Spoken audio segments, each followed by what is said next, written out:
I'm DD Goyal, passed Chartered Accountancy exam in 1984 with 9th rank in India. Joined Maruti as my first job as a business. In first year when I joined 84, Maruti business volume was only 20,000 vehicles, which has now grown to 20 lakhs. So in my last 41 years experience, I had almost handled each and every aspect of the company. We did the second plant in 94 by putting a capex of around 625 crores. We applied, went through all the process, due diligence checking. Ultimately, it was approved by their finance ministry, industry ministry, and informally even by the CM. Based on the earlier discussion, we were very hopeful and confident that Commissioner on any day will call with a sanction letter. We got the call, but not of a sanction letter to our shock. It was a rejection letter. Good morning, friends and fellow professional colleagues. Brief introduction about myself. I'm DD Goyal, passed Chartered Accountancy exam in 1984 with 9th rank in India. Joined Maruti as my first job, continued with there and superannuated in 2021 as Executive Director of Finance, reporting to CEO. After that, company asked me to continue as a full-time advisor. And from this month, I'm a part-time advisor or consultant with Maruti. Another introduction about my company, Maruti Suzuki. It was established in 1982 as a joint venture between Government of India and Suzuki Japan. Initially, Suzuki had 74%, government had 74% equity and 26% equity was with Suzuki. Gradually, in 89, government equity came down to 60. In 92, a very unique example, 50-50, 50 with Government of India and 50 with Suzuki. In 2003, company went public. It became subsidiary of Suzuki Japan, and government acquitted its all shareholding by way of a public listing. After that, it has continued as a Suzuki Group's company. As a business, in first year when I joined 84, Maruti's business volume was only 20,000 vehicles, which has now grown to 20 lakhs. Same way, the net worth was 110 crores, which now is almost 1 lakh crore and market cap of 5 lakh crores. Share price was 125 in 2003. Today it is called 16,000. So in my last 41 years experience, I had almost handled each and every aspect of the company, accounts, finance, tax. I would like to share one or two incidents to highlight my insights or my understanding. First example of a fiscal incentive from Haryana government. The government in 1989 brought one scheme in which to attract private investment, that if any company put up a new unit or expand with a substantial capacity expansion, company would get a benefit of sales tax exemption or deferment with a maximum ceiling of 90% of total capex done. We did a second plant in 94 by putting a capex of around 625 crores.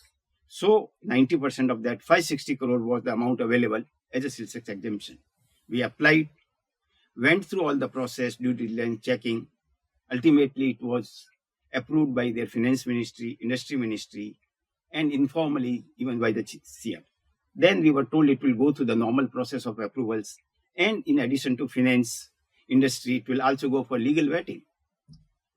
Based on the earlier discussion, we were very hopeful and confident that Commissioner on any day will call with a sanction letter. We got a call, but not of a sanction letter to our shock. It was a rejection letter. We couldn't understand how come.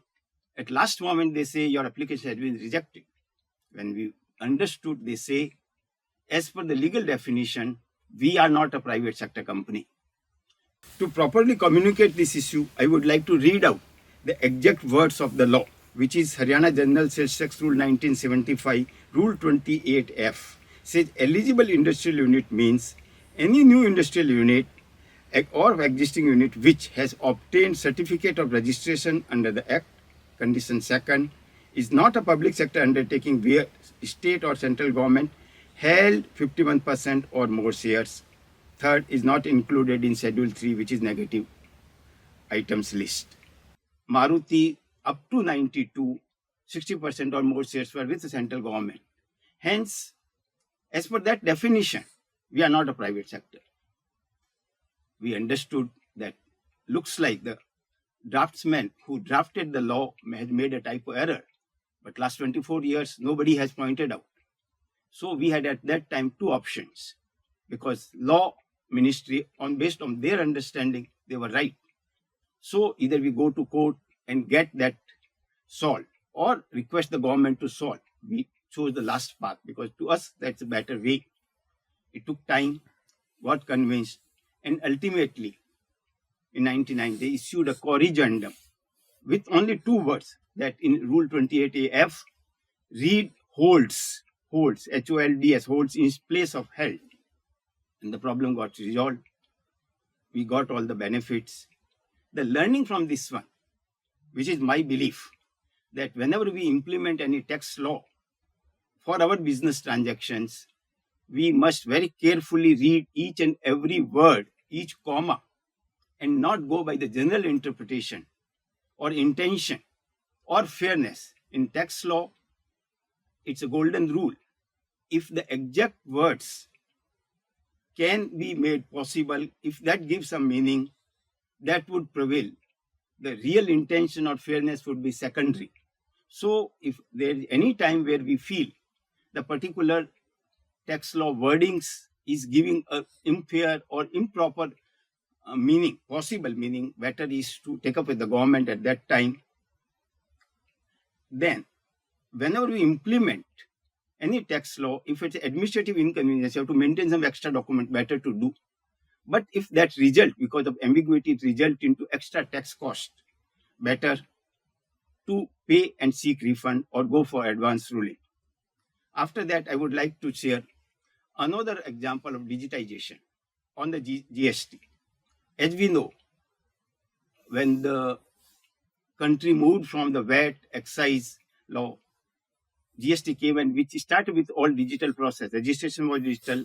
Subsequently, invoices came, all those things. But when the trucks were moving, still the process was that digitally generated invoice print was be carried by the truck driver, so that on the way, if there's any checking on any check post, he is able to show that it carries the tax invoice. In Maruti, there's a very big volume, and most of all auto companies, thousands of invoices comes every day. So we took up with the government, although legal interpretation may say that you don't need to carry any this one, but how the tax inspector would see. So we asked government, and government accepted to issue a specific circular that when truck is moving, the invoices, e-way bill can be carried in digital form. And to see that the genuine digital form is carried, we developed our in-house one mobile app like DigiYatra, we call e-Madhyam, in which authorized truck driver can download the invoices digitally, which once reach the factory gate, receipt records are made, and that digital record is erased from the driver's app so that data confidentiality is maintained. With this, we have been able to do a lot of environment friendly, administratively easy, and also foolproof method of working. Thank you.